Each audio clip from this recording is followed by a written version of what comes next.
save the big mountain pot, and I think that's very cool. And it's something to remember when you're dealing with your clients. You know, how many people do they say are not from the United States that are here? That's amazing. Yeah, That was a huge number.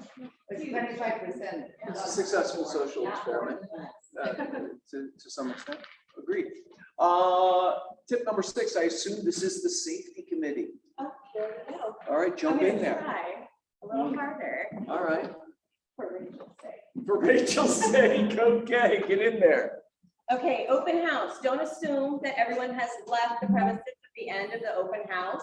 Have a colleague or buddy help you check all the rooms and the backyard before you lock the doors. This is actually really timely because I ran into an agent last weekend who told me an agent in her office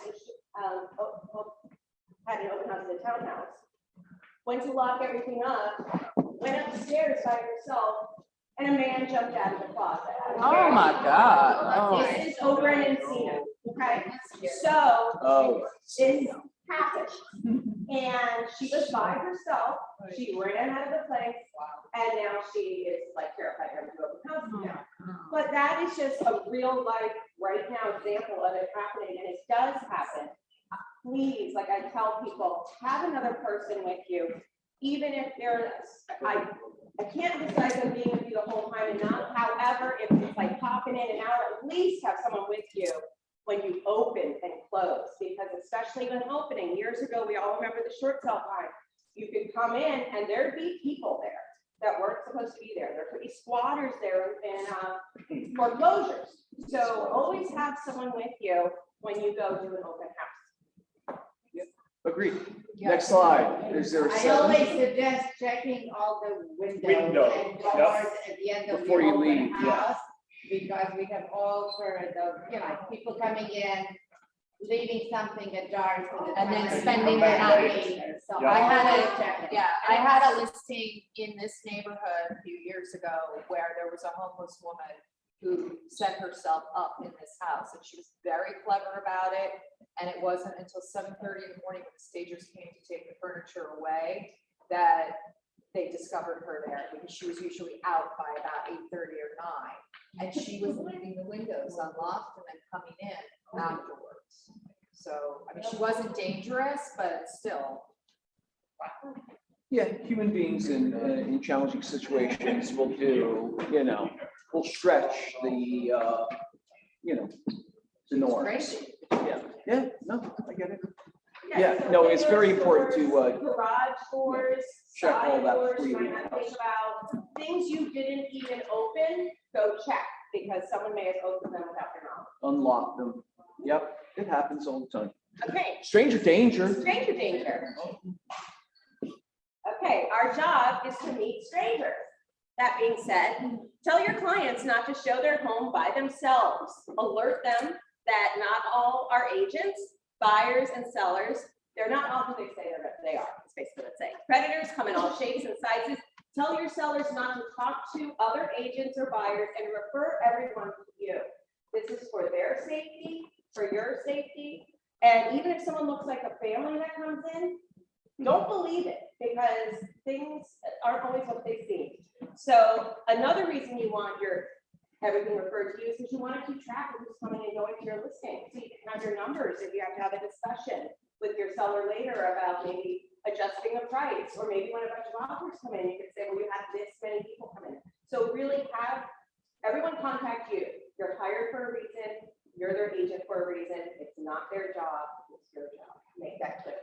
And what you should do is give your business cards to your sellers, so that if somebody does come to the door, you could say, here, you can call my agent for a showing. Don't ever let them show it. Give them the tools. Yep, I agree. Agreed. All right. Thank you, Tracy. Thank you, safety committee. Good job. All right. Next is what's happening. All right. KW Community in-person events. Let's see. We have KW Commercial August 11th through 13th. That's the KW Commercial Summit. in Austin. And then the Land Summit for you land people is the 12th and 14th. Not a lot of that going on here. And luxury, KW Luxury Summit is October 21st through 23rd. For anyone who's part of luxury and or interested in the luxury add-on, which really, I think the biggest advantage for that is networking. It's meeting other people in the sector and creating a referral basis. All right. Also, for anybody here, I believe the threshold, I could be wrong on the exact number, but I believe the threshold for your price point for luxury in Los Angeles is really not that high. So you might perceive luxury to be $20-50 million houses. I think it's like 1 point. So Well, each area has a different threshold. right, and I think that's ours. It's not. Yeah, Brian would know better. Yes. Just get a number of that. It's kind of an earn-in. You have to sell a certain amount of properties over a certain price point that you get to use the luxury brand. Yeah. Okay. And Yeah. then when we go to that in-person event, you have to be in. That's a good question. I would say probably not. Yeah, but we'll ask Brian when he comes up. We'll find out about the classification if you need to be part of luxury to go to the event. But we do. I don't know what our threshold is. I don't think. Would you say 1.2? That's what it was. It was 1.8 about a year. 1.8. About a year ago. All right, that sounds more like it. Yeah.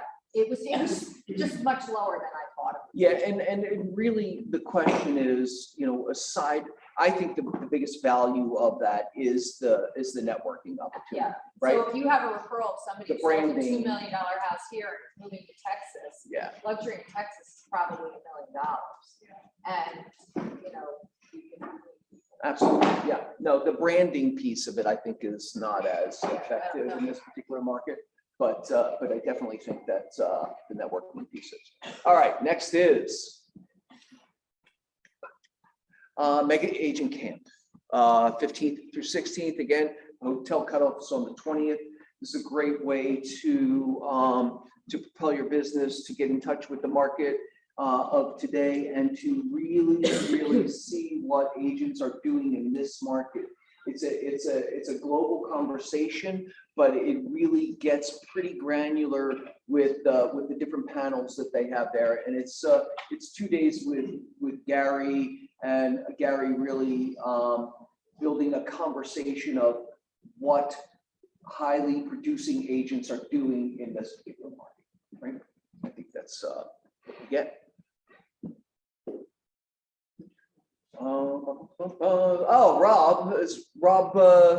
I think Rob wanted me to talk about the wine and cheese soiree tomorrow. It's a fundraiser for the Women's and Children's Crisis Shelter.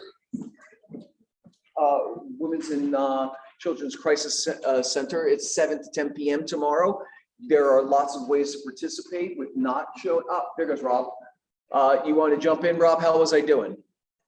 You were doing great, bud. It benefits the Women and Children's Crisis Shelter for victims of domestic violence. It's a great evening. It's a very casual evening where everybody can just mingle. It's wine and cheese. And it's also, people coming together to really show support for such a cause. Our biggest issues that we face as a shelter is awareness and raising funds, and the two go hand in hand. So that's why I created this event, to help bridge that gap. A lot of people from the office have supported, and I greatly appreciate the support. One thing I love about our office is how much we care about other people.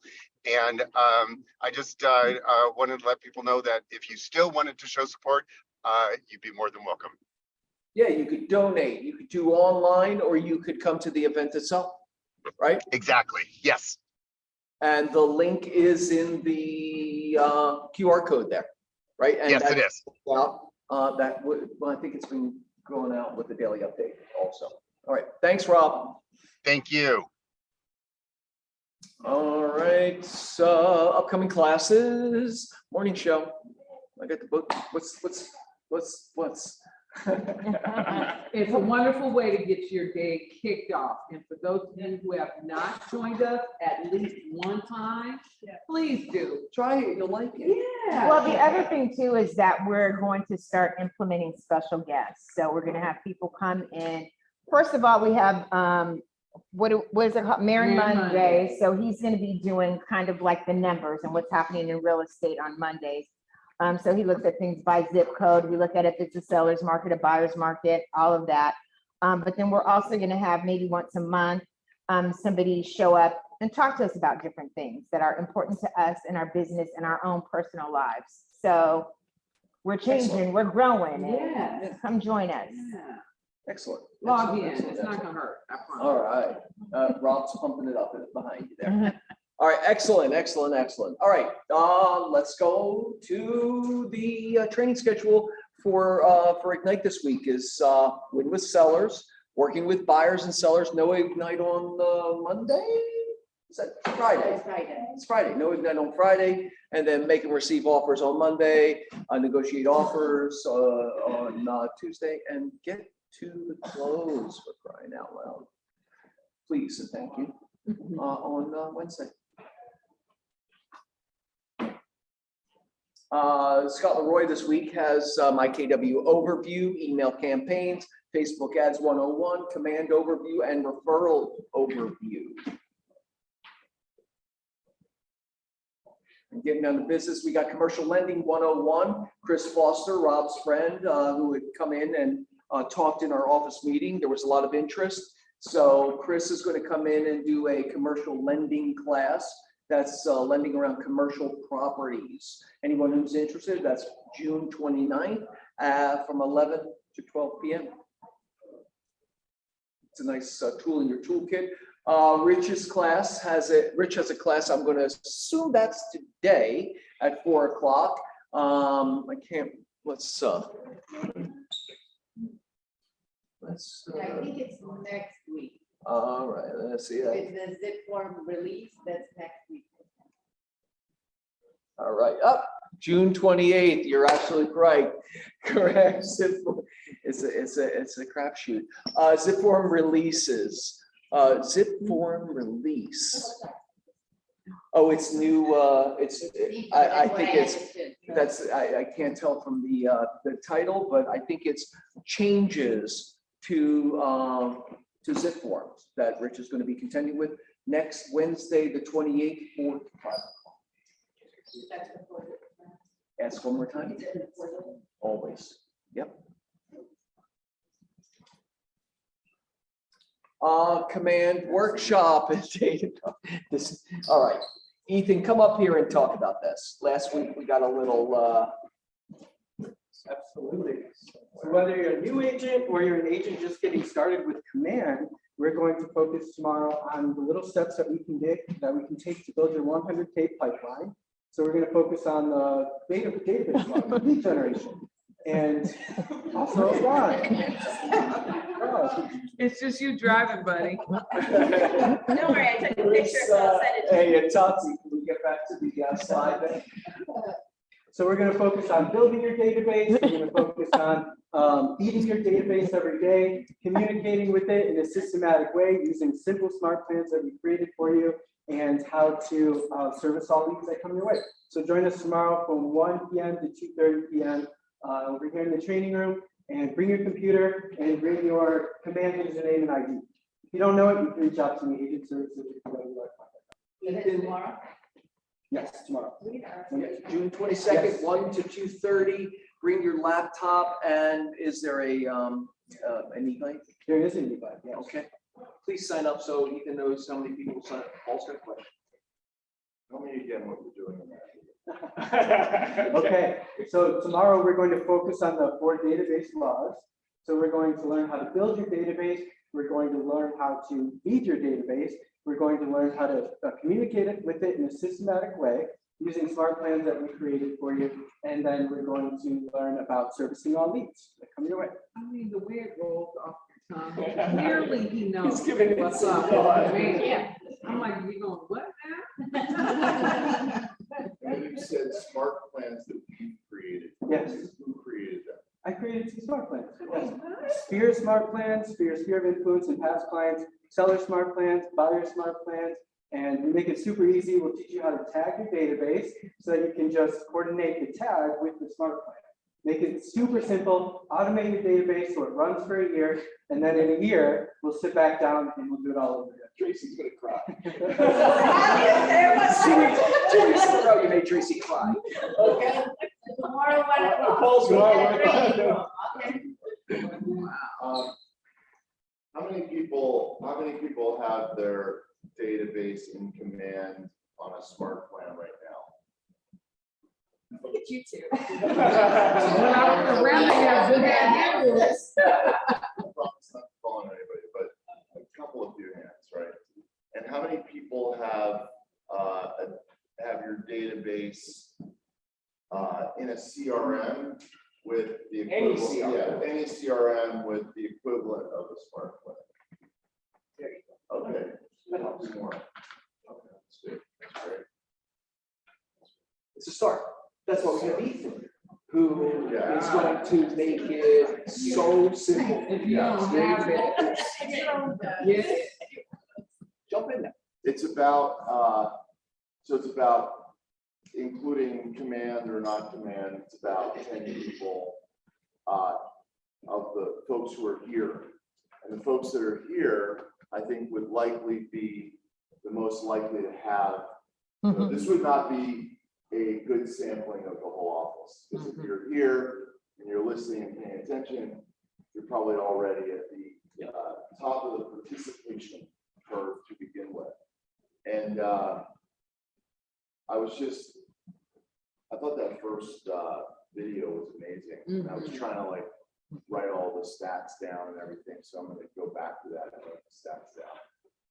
And before I speak, unless this is my speaking right now, It's a free form. I'm gonna go back. So I was looking at some interesting statistics that prompted, I got prompted by the stats that I didn't have a chance to write down from the video. And there's a stat that I always, so I'll just tell you now, but I didn't Google it because, but you guys can Google it. And there's a stat that says that National Association of Realtors, so it's brand agnostic, it's CRM agnostic, it's all that sort of thing. National Association of Realtors did a study, and they repeat this study regularly. And the study says that at the end of a real estate transaction, they asked a bunch of questions, and then they asked a bottom line question. The bottom line question is, was the experience good enough that you would use the same realtor again? Okay, now I'm gonna have to make up the number, right? You all can Google I make it up all the time. It's like, 84. oh, yes, I was gonna say 84, so maybe. At least that's what it was like 2 years. Yeah, so maybe I am remembering correctly, so I'll Say they would. yeah, so 84% say they would use the same realtor, which is great, right? So that's like great, and deals can be tough, and you're gonna get rankled with the client at some point in time in the deal. So that really is good, but 84% said Charlotte. So maybe tell me, can you remember the number that actually do use the 12%? And so, my guess would have been in the same neighborhood because I've read the study, a bunch of times. So 84% say they will, and 12% actually do. And I don't know 100% for sure the reason for the entire gap, but what would you guess is the gap? Yeah, follow up. Yeah, for sure. And so, we were doing, Joey and I did a panel with our most productive agents in forward living. So that's across 3,000 realtors. And we had a panel of the most productive realtors, and people were asking great questions, people were giving tips, and one of the people on the panel said, well, I've really been contacting my database on the anniversary of the sale, right? And that's, so, you know, some people say we should do 33 touches a year. That's one touch, but that's an important touch. So it's like, hey, it's, you know, whatever the date is, you know, June, whatever, 10th, and you know, congratulations, you know, on the 4th year anniversary of your home. I hope you're enjoying it, da, da, da, da. And that one top realtor gave that piece of advice. And then I watched another top producing realtor on the panel, like, pull out his notepad and write something down. You know, I'm like, hey, what are you writing down? He's like, oh, well, you know, I'm writing down what the other person said on the panel, right? And these are the top producing realtors. And he said, you know, I actually like, I really, like, I do a bunch of, obviously, to have that kind of business, I do a bunch of great things anyway, but I kind of forgot about and slipped my mind. It's not something I'm learning today on the panel. I'm writing it down because I've slipped up on that, and I'm going to get back to it. And that just, you know, goes to show you that Even the most evolved agents. correct. If Pete, you wanna, Pete was there. I wasn't He was taking notes. I wasn't making names. I don't even know it was him in that particular situation, but I know that Pete, from that conversation, Pete came and he's like, oh, I'm gonna start making 5 contacts a day. Well, it's 5 contacts a day. There's always one takeaway. And for me, it was, and Tracy and I were talking about it earlier, Tracy's doing Google reviews, and that's what Right. the note I wrote. Right, that's I used right. to do it, he kind of fell off. the Right. wagon, and that's so powerful to have great reviews. Right. You know, Sherry Beanstalk is unbelievable at it, and Tracy's great at it too, and hopefully I'll get better at it. And then the other was 5 contacts a day. Right. And I'm doing it, and I'm getting so excited. These people are getting back to me, and this woman I hadn't talked to in years said, "Hey, Pete, 606 North." It's gonna come on the market. I don't have an agent. If I hadn't reached out to her, she would have thought of me. Right. It's simple.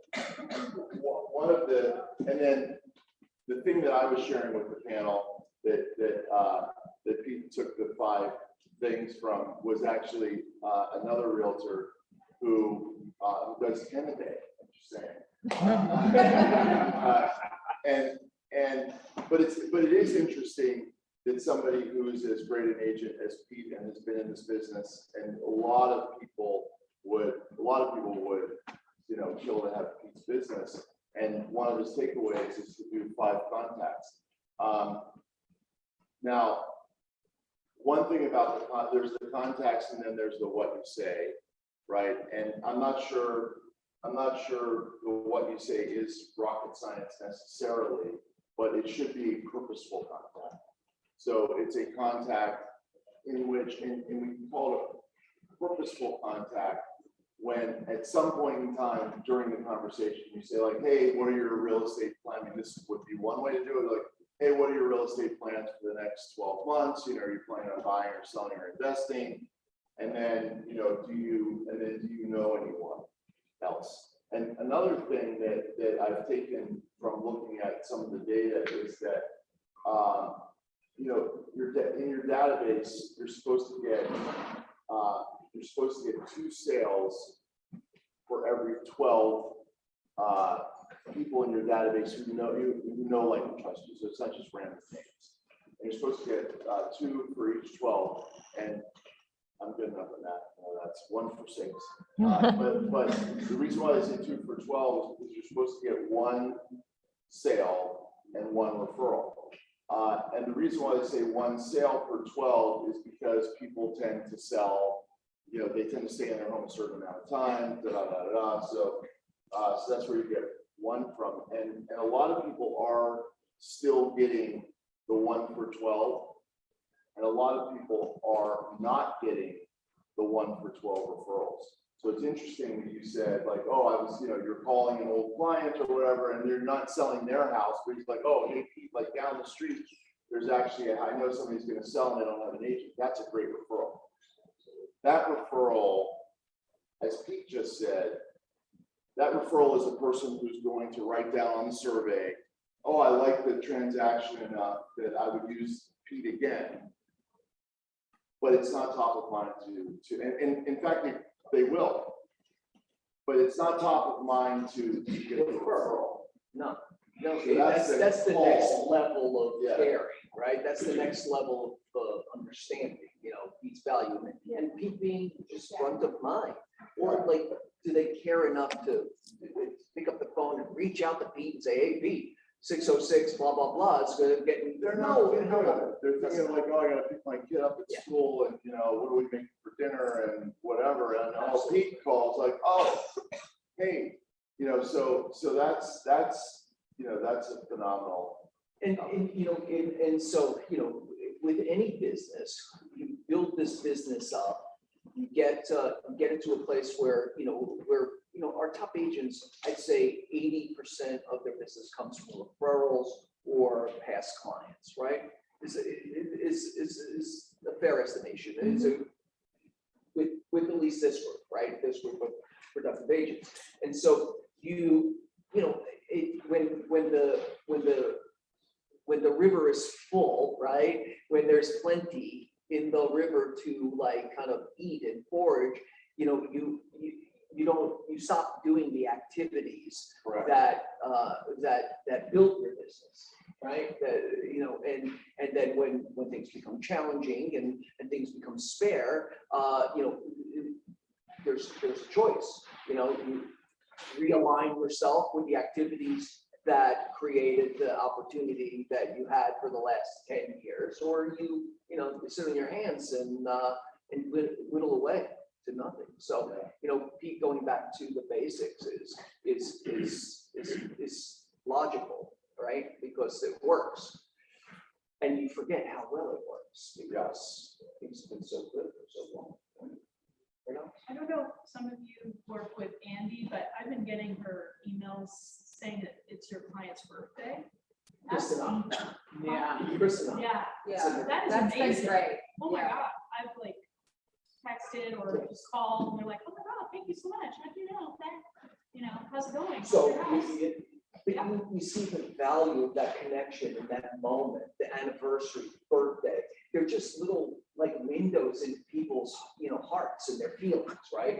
And the more you can be in their feelings, the more they can be aware of you. It propels some awareness for a short period of time, at least, until the next time you call them, or they get an email that rekindles that. And that's the importance of having a follow-up plan with 33 touches. I know everybody's like, I don't want to bug people. I don't want to be that person. It's something or nothing. Well, right, Jeff Yarborough was on the panel.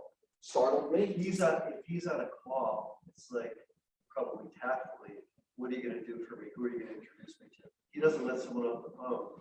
So they give him a name, but maybe they don't, but man, are they thinking It's joking about it. It's light. It's whatever. Right. But it's That's, purposeful. yeah, I mean, that was the purposeful thing that is, in our context, we're usually looking to hire talent, and I'll call somebody who's very predisposed to wanting to help me, but I catch them busy during the day. And you go, hey, I'm looking for somebody who's a great, agent service profile or whatever. And automatically they say, let me think about it. Which means they're not thinking about it. They're just busy. It could be a very close friend. They're deflecting. Yeah, they're like, let me think about it and I'll get back to you, which they're not thinking about it and they're not gonna get back to you. And so you go, oh, okay, great. I would really appreciate that. But before you hang up, can you just give me one name? And then they go, now they're thinking about it. And so that turns that call from one that's not, it's a nice little touch into a very purposeful call. Yeah, no, I agree. And people, even people who care about you and want to help you, they don't call you. Yeah. Right. Yeah. Because they're busy and they go, Yeah. and they're trying to figure out what to. Sound like life, right? It's just- So So just that one little tweak in that purposeful, they've already taken your call, you've already had the whatever. And I'm talking about people that actually want to help me with this hire, and they still say, let me think about it. I'll get back to you. And so just that one little tweak, you actually will get, then you make 12 calls, you get 12 or more names. Yeah, the problem for me is when you ask that second time, is giving them enough time to process. I want to fill that space. You got to give them the time to like process and think about it themselves. But I agree. Yeah, and full circle. This is the way to fill the space between this moment and the next moment you share with your clients, right? The command, that technology, that's what it is good for. It's filling that space between. It's keeping that connective tissue alive for that period of time when you're not physically present or talking to them on the phone. And I think it's great that Andy is sending you out that list. And it's great business development for her, which is also good. That's okay. Yeah. And just the fact that it's valuable, and I put myself in the same boat, so I'm not coming from a high horse, but just the fact that that's valuable means that we don't have control over our database. Because if you put your database into a CRM, it's going to spit out everybody's birthday. It's going to spit out all the anniversaries. And then, 33 touch sounds like a lot, and maybe it is a lot, maybe it is too much, maybe, but by the time you put their birthday in there, and then maybe you put their kid's birthday in, or their spouse's significant other's birthday, and then you get 5 or 6 holidays that you're wishing them well on. Handwritten card. Home anniversary. Yeah, a home anniversary. Now we're like at 10 touches without, and then if you did a little, once a month, update of what's going on in the market. It's, that's another 12. Before you know it, It's like every 10 days they're getting like a little 20, money. yeah. You know what I mean? It's not, it really is not much. It's not like you're standing next to them every 10 days hitting them in the back of the head with a plastic bat, right? You're just. And then if they're too busy, it's not obtrusive. If they're too busy, they don't open it. It's fine. They still see the headline. It's coming from Pete. They're like, oh, that's cool. Pete's thinking about me, next. Just his name is just Yeah. a little bink. It's just Pete Bonacore. That's all that it hits, and that's something.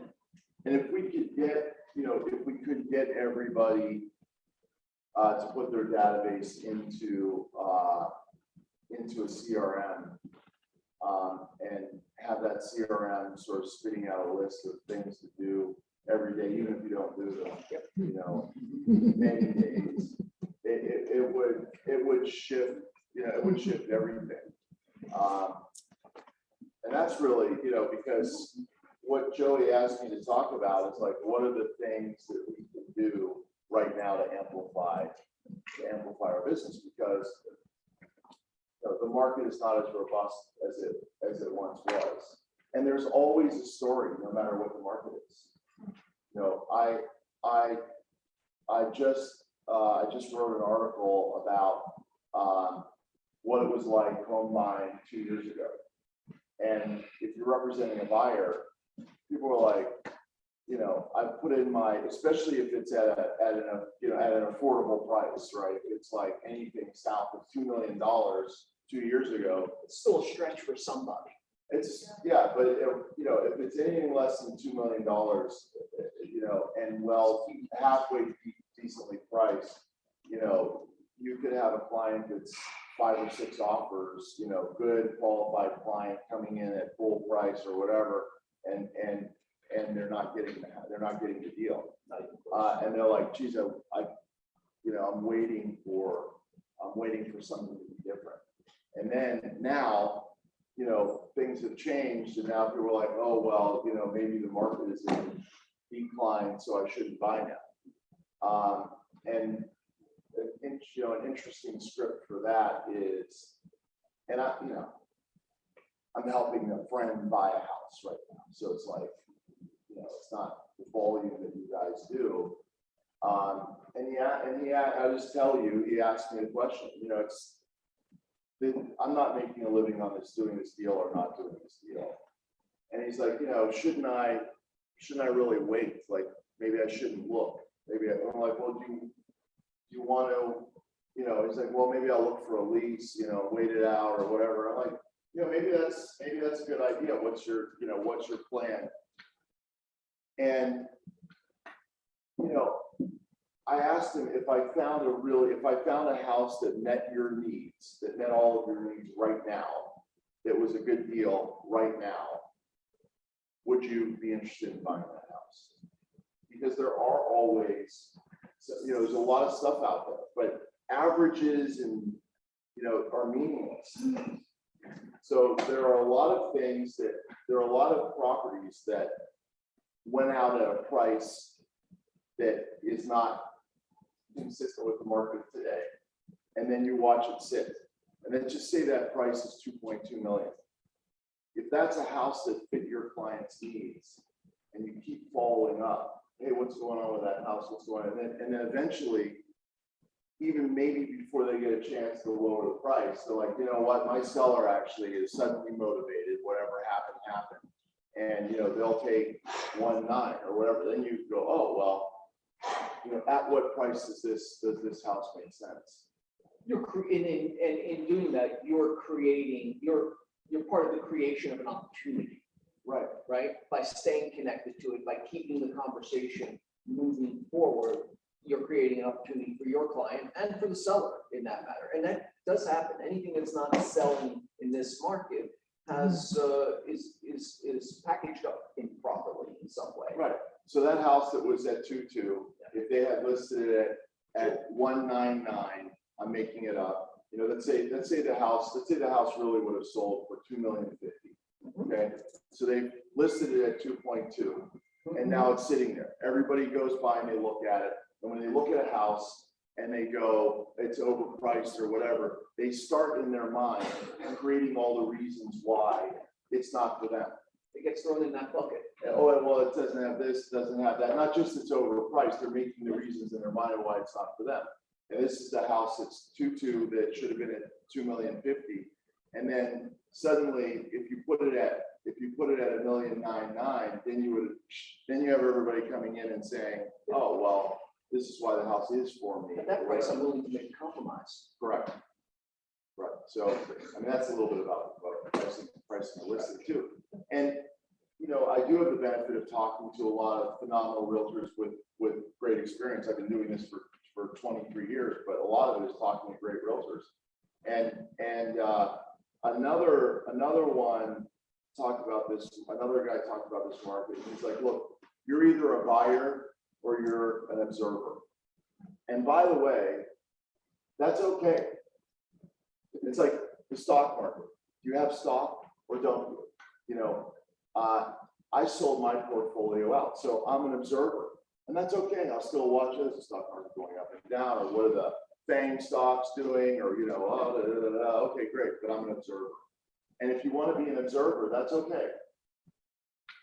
But if you're a buyer, I'll go out and put my, I'll lace up my sneakers and get out and do it. And I think that's an interesting script too, because it's a little bit of a takeaway instead of chasing them. Well, but agents have to have, you have to have a certain gravitas you have to feel comfortable with having that conversation. And that, that comes with abundance. It doesn't come with from a mindset of scarcity, right? Yeah. If you're like, because you're living that fantasy that this person's going to evolve into a real buyer someday, or that maybe this is just what a real buyer looks like today. Just listen to people, they tell you. And you can build that skill. You can build that skill. Absolutely.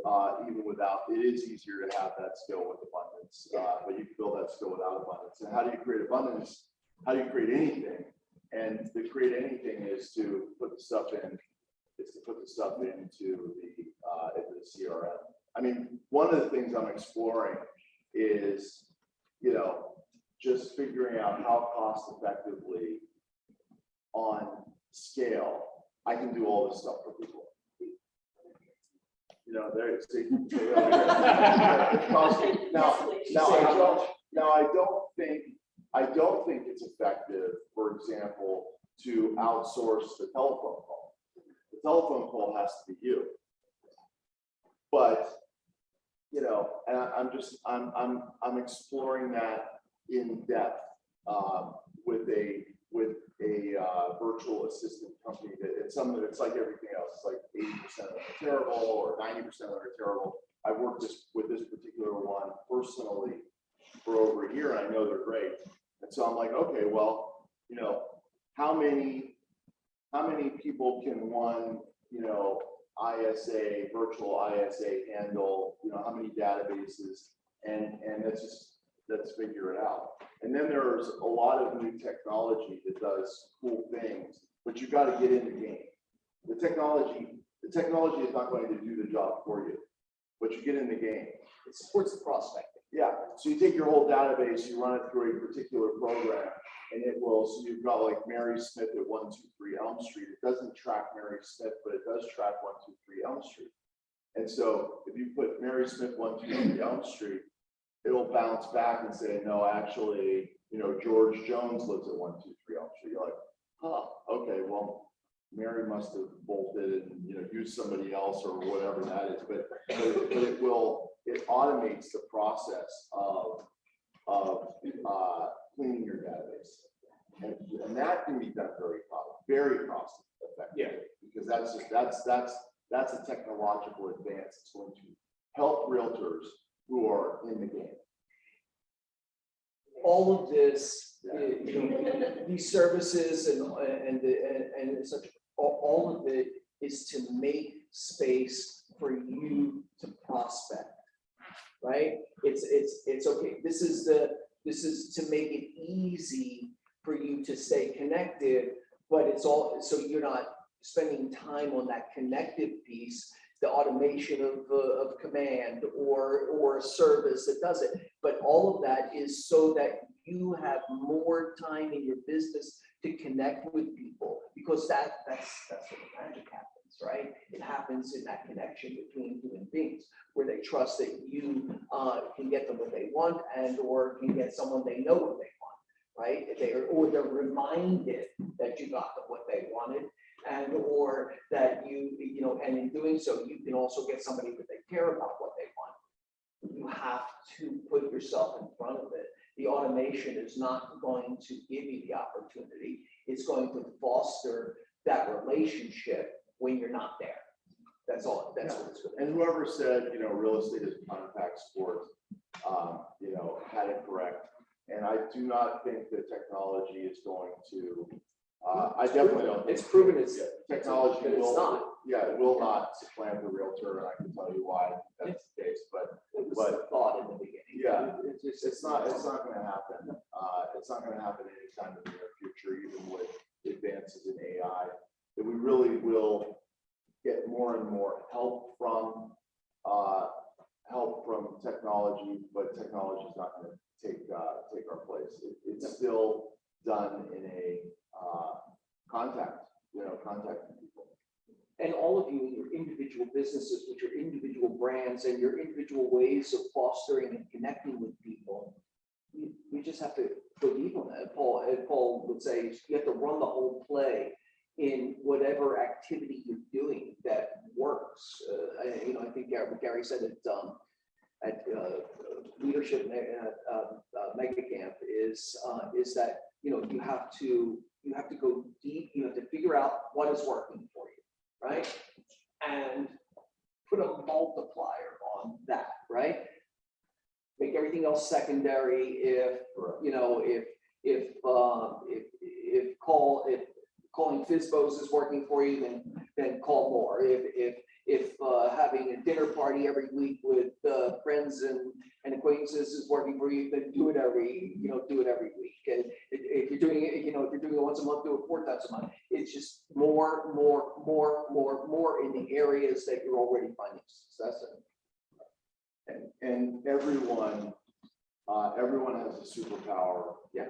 And figure out what yours is, stick with that superpower and go deep with that superpower before you pivot to trying something new. This is an opportunity to be creative, right? People are always looking for like creative ways to reinvent the wheel. This is, if you know what you're good at and it's working it's the thing that's working the best, then pour into that, be creative. I've been having this conversation for a couple of weeks of like, just go, if money wasn't an option, it wasn't a problem and you could do whatever you wanted to grow your business, like what would that be? Like go all the way out with your thinking, be creative, just blow it and then dial it back, right? And But show go up all when the way it out. costs Don't start with the limiting belief, right? Don't start with the limiter, start with that expansive view. And I love that Ethan has created templates already. And my great advice is to take whatever templates he has. Yep. And use them as your own. Don't go with and then send them. And then, when you go, well, I'm going to use my own customized ones, go like, great. First, let's send these, and then we'll look at what we're going to cut. And if you end up with the time and energy to customize, so it's basically like do it first, fix it later. Absolutely. Because the activity is going to be the thing that creates the most difference. Every time. Thanks, Pete. We got some Other stuff to do. Right? We're going to tell you my statistical analysis. What's that? Oh yeah, you have numbers? When I was listening to this, so I'll do this for a minute and a half. When I was listening to the first video, and I was trying to find a pen to write down all those cool stats, and I didn't write them down. I pulled up some research that I know, which I already knew was true, but I wanted to find the stats behind it. So first of all, one of the things that they said I knew is LA City has roughly 4 million people in population, just a little bit less. That's roughly 10% of California. It is by far, LA County has 10 million. Okay, that's 25% of California, quarter of the whole population, because California has about 40 million in population. 40 million in population is roughly 10% of the whole United States. And that's why, and one of the things that I didn't Google, which I think is super cool, and I've done it before, but I forget all the things, like, oh, I knew that we were the 5th largest economy. But when you start doing the numbers of who's number 1, who's number 2, and who's number 3, and you're like, wait a minute, California is ahead of Germany. Like, how's that possible? It's ahead of the UK. Like, how's that possible? And the reason why I was thinking about this stuff and why I find it to be so important is because there is enough business. Okay, and then has anybody heard the like everybody's leaving California? Yes. And then, and I'm like, okay, I didn't dig into that. I know that's not true. I mean, everybody says they're resident in California. Apparently there's statistics to back it up. But one of the things I said is like, well, not on my street. There are no abandoned houses on my street. I'm not sure where all these people that are fleeing California, and then, you talk to people, and my nephew is a dentist, and, his wife's a dentist, so like high earners, and they couldn't find a house. They had practice in Brentwood. They had a practice in Brentwood, 2 dentists practice in Brentwood. Guess what? They can't afford a house in Brentwood. So they actually moved to North Carolina. So there's some evidence for that. We all have a couple of those things, right? And then, do not write these statistics down. Right? So LA County is down 90,000 people. Don't write this down. They were down 90,000 people from the year 2021 to 2022. And 3,144 counties in the United States. That's the largest decline of any county. Okay. Here's what the article doesn't say. First of all, that's less than 1% of the population, just for starters. And here's what the article doesn't say.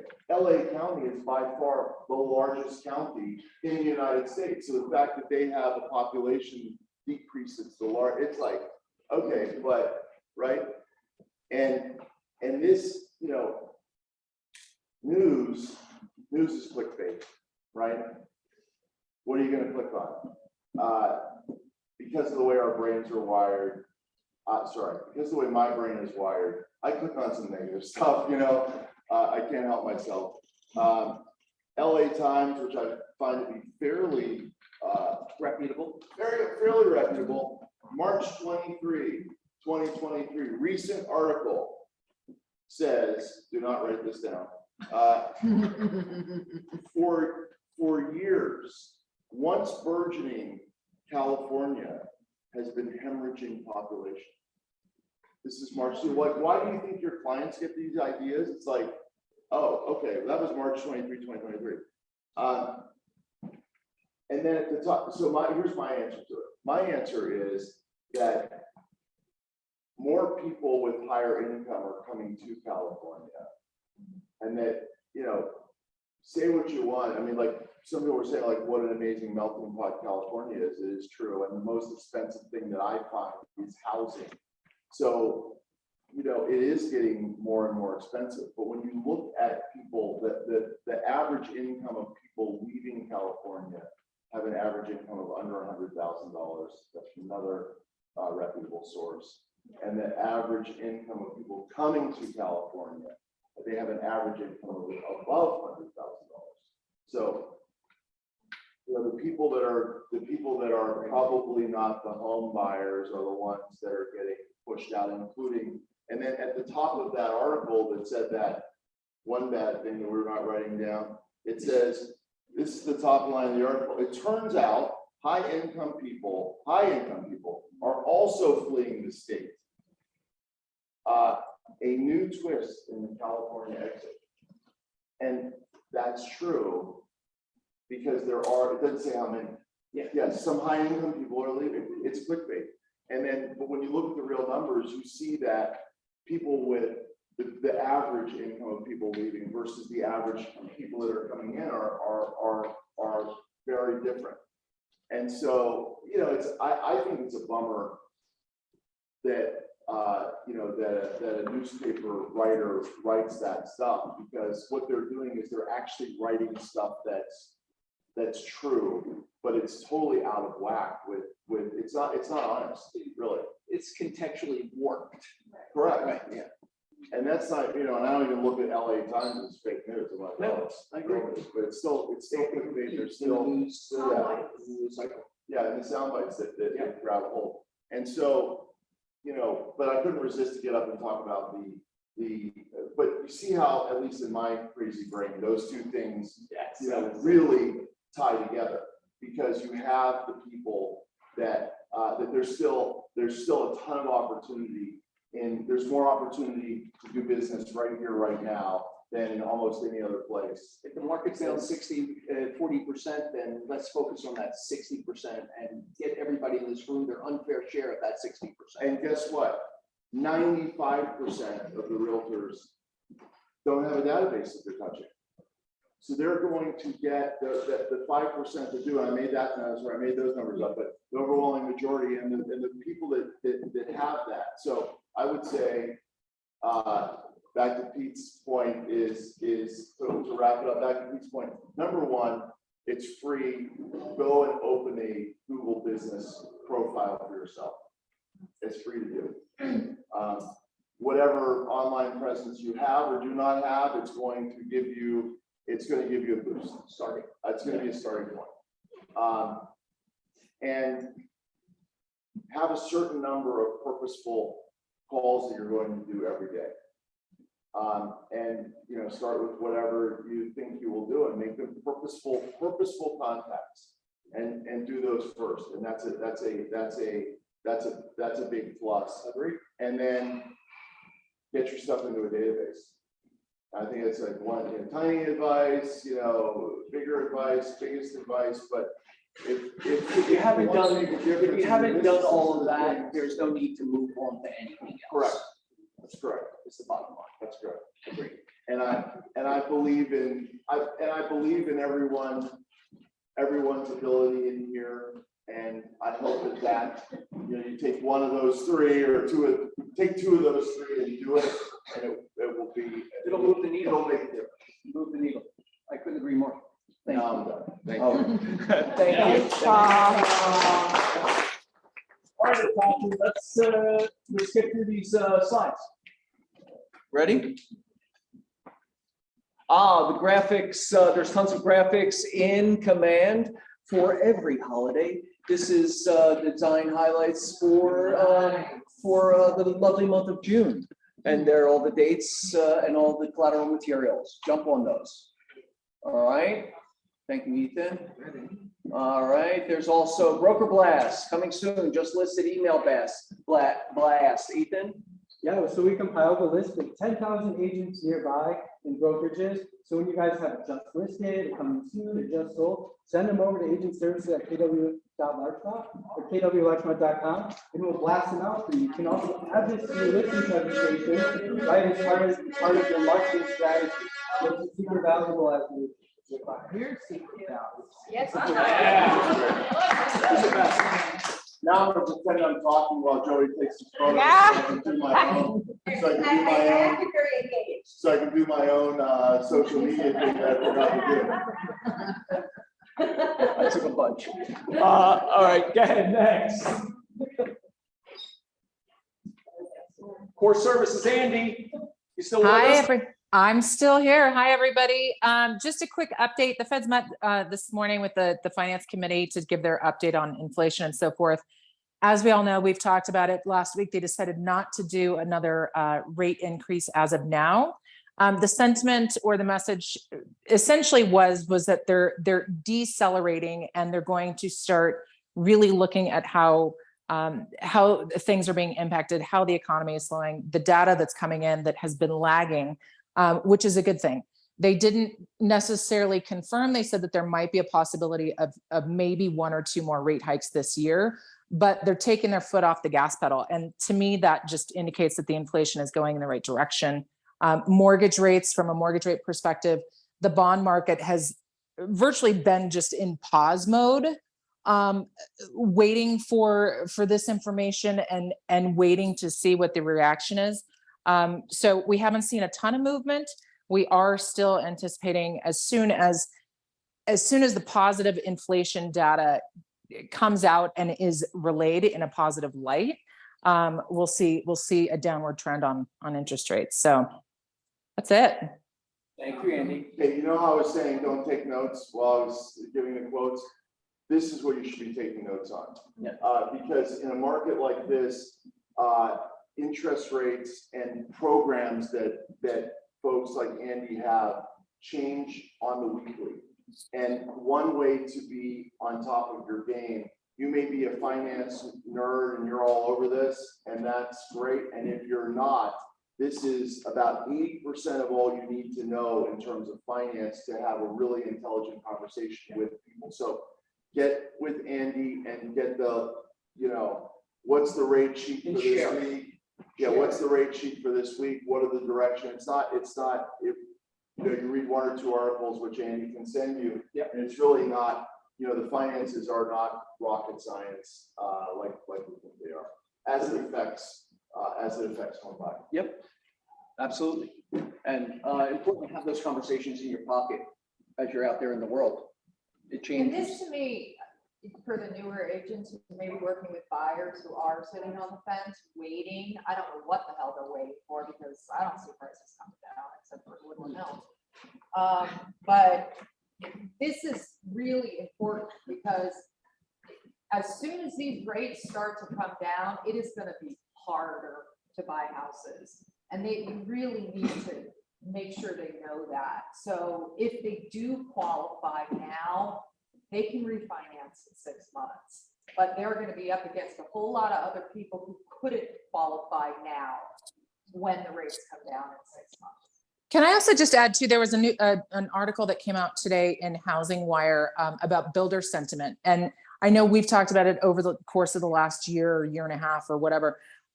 Builder sentiment is high as of May in terms of the numbers. And I don't have exact numbers to quote, but as of May, and for the numbers that were released on builder sentiment, which is a massive indicator of the housing market, it was at like a 4-year high or something like that. And if y'all remember, over the last year and a half, builders have hit pause because it's been so expensive to construct, right?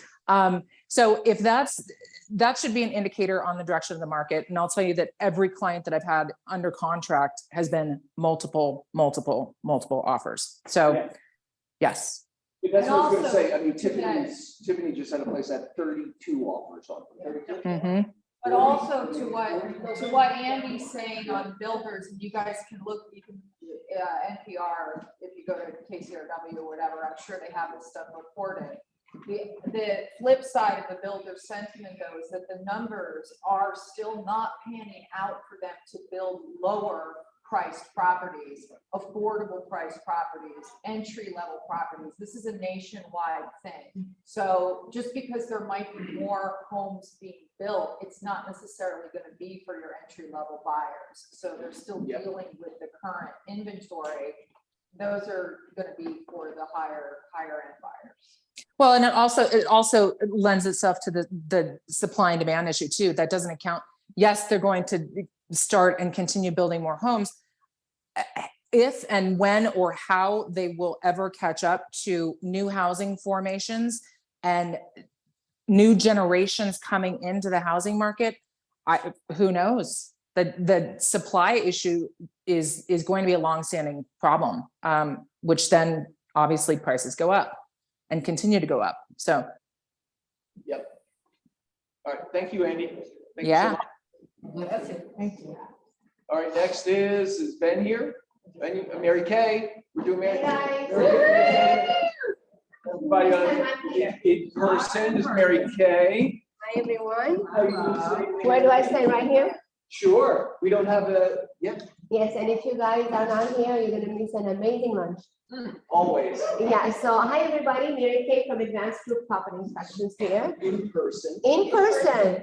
I'm thinking I can do this because I have a couple of other ones ahead of you, but I can just come at the end and just hello and maybe bring you baklava at the time instead of the whole thing. Absolutely. Thank you, Paul. Thank you, Joe. And thank you for helping me bring the food up, Brian and Ethan, yes.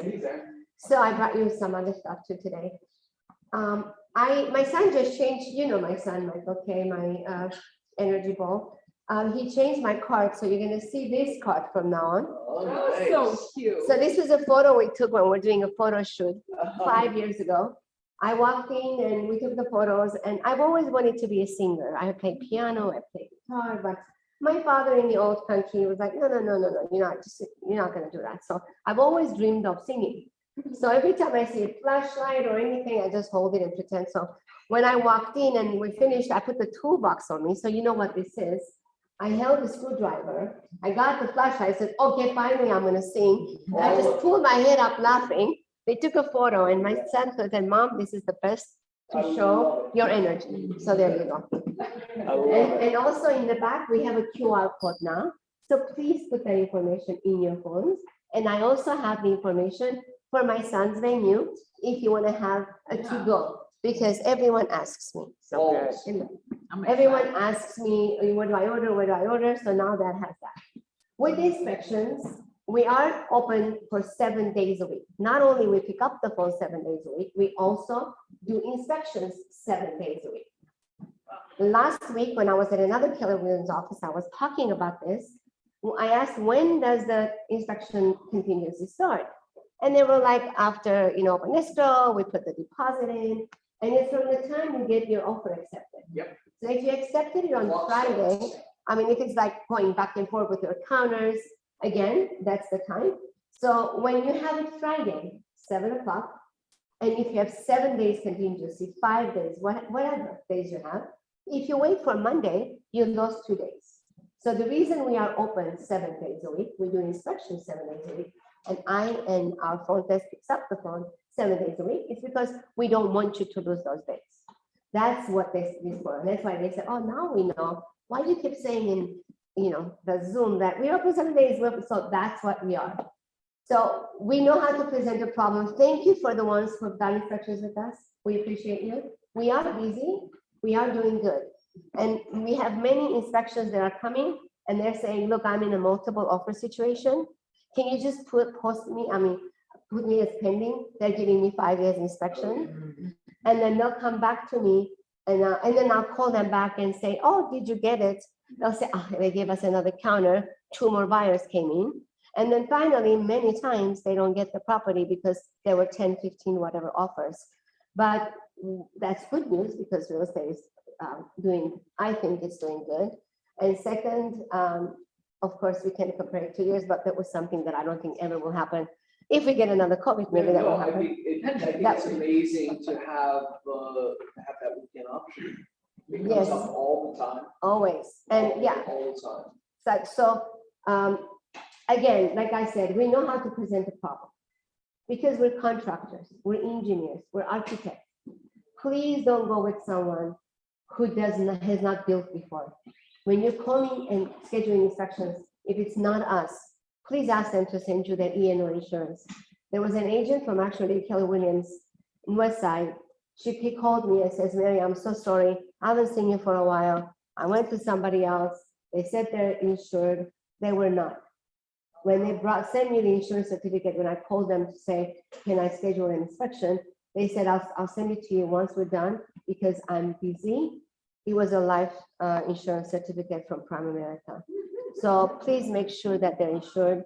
Ask them to send you the certificate because it does expire. Just like life insurance. And I know the loans, the lenders will buy you one if you don't pay one. Yeah, am I correct? But anything else, it expires. Because this is why. I inspected this property, not me, the company inspected. Now you walk in, the buyer walks in, the roof is leaking. You're gonna call the company and say, look, the roof is leaking, you said it was fine. And if you call the company and say, look, can you come fix this? They can easily say, I don't have insurance, I don't need to have one, I'm done with you. So the buyer comes to you guys and now you have a nightmare. So go with one who has insurance, who is licensed, contractor's license, and also TRIA, whatever. I'm not here to teach a class, but I just want to make sure that you know that we are going to make you sleep at night. You do sleep at night with us because we are very thorough. We find everything, but we know how to present it. So you won't lose your deal unless the house is going down the hill. We need to stop that. No. Mary Kay, advanced group, please use and also we go to your walkthroughs, remember? Yep. When we are doing, let's say you went and renegotiated, it's always good to get credit, you guys, because you don't know who's gonna fix it. But if they decide to pay you, not pay you, and through escrow and fix stuff, take us with you. Give us the liability. We are the only ones that go to your walkthroughs. No other inspection company does this because it's the highest liability. We are taking that responsibility on us. We're saying, you know what? Yeah, it's done. And if it's done down here, they're gonna come to us, not you. But because we know what we're doing, we are not worried about that. I love you guys. By the way, I brought you guys some yummy chicken and stuff, so you're gonna love me more. Thank you for all your inspections. It's in the bag. You'll be back. Yes, I'm here. I have to spread love. I'm missing. Of course, all right.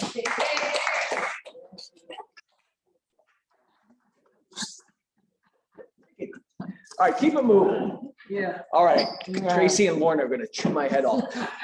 Phoebe, it's your birthday. It's not really Phoebe's birthday today. It's her real birthday is in August, but for some reason, when she came to the United States, they gave her a new birthday. But Cedric is tomorrow, and then Kelsey, Matthew Udowitz, Eunice, and Olga, and Raha's the end of this week. Happy birthday to all you guys. Who's here that has a birthday this week? Is anyone here? Is Cedric here? Who's No. here? No? Nope. Congratulations on this week's closing. You got Lori Anderson on Ellesmere, Angela Bond on Avenue 41, Gina Barolo on St. Andrews Place, Tracy Pence, congratulations on Ben, Stephen Champ on Evans, Jeffrey Perlman on Irving, and Tiffany Chin on Fourth. Yeah. New escrows. Angela Bond on Raymond and John, the Barentine Group on Ames. My dog. All right. And then there was some closed leases. Dragona, Barentine Group, and Alex Dion all have closes this week. Closed referrals. Zoe has one in Ripley, West Virginia. All right. Congratulations, Zoe. All right, let's see. New listings. Boom, boom, boom, boom. Keep it rolling. Heidi Davis on Carmona has a 5-bedroom, 2-bath, 1,934 square feet. I can't imagine how 5 bedrooms fits in that for 1.2 million. Paint to come. Peter and Myron have Hobart. It's a Heidi's is a duplex. That's why. All right. Peter O and Myron have 1029 South Hobart, 2-bedroom, 2-bath, 1,200 square feet for $690,000. Also, Omar Evans has a 2-bedroom, 1-bath, 783 square feet in Pine Mountain Club, California, for $259,000. No, it's Richard. Richard. Richard. Yeah. He goes to the opens. Yeah. I can tell you. Go ahead, tell us. Go ahead. It's 2 hours north, about an hour north of Bakersfield. It's a lovely kind of retirement community. Not a lot going on, but great if you want to get away. There's a country club with a pool, jacuzzi, golf course, and that's about it. Excellent. Cute. Excellent.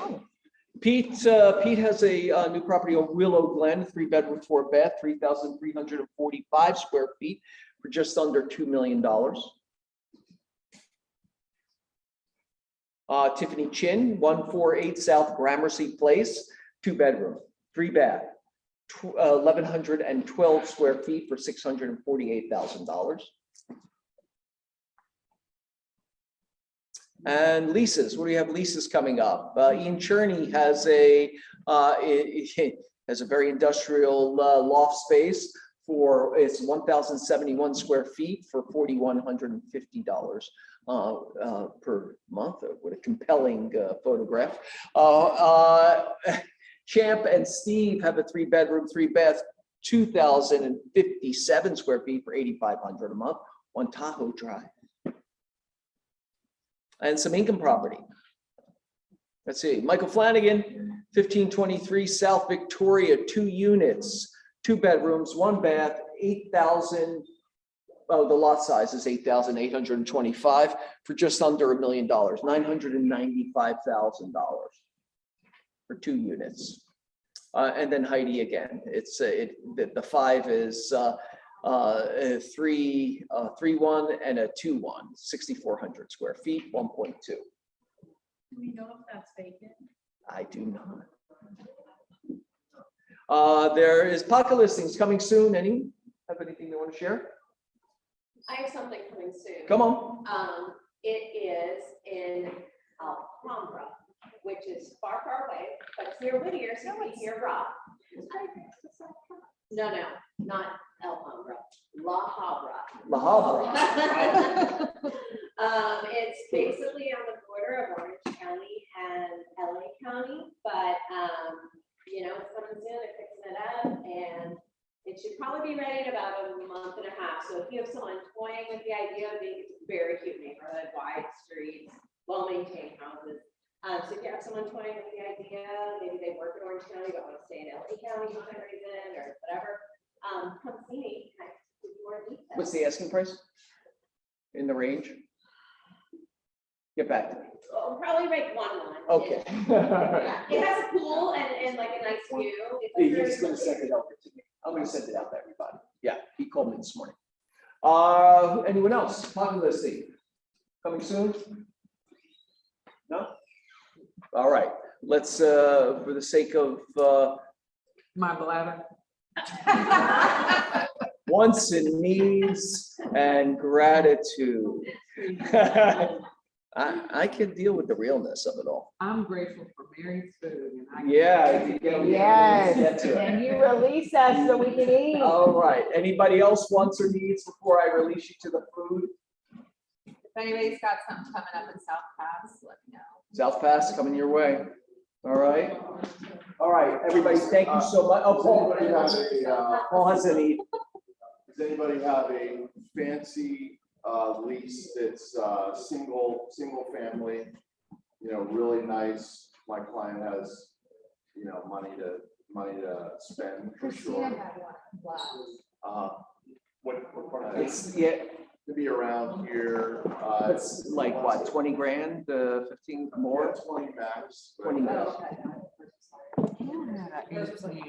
Yeah, he doesn't need a, oh, Beverly Hills, yeah, he doesn't need a huge space, so. Okay. I might.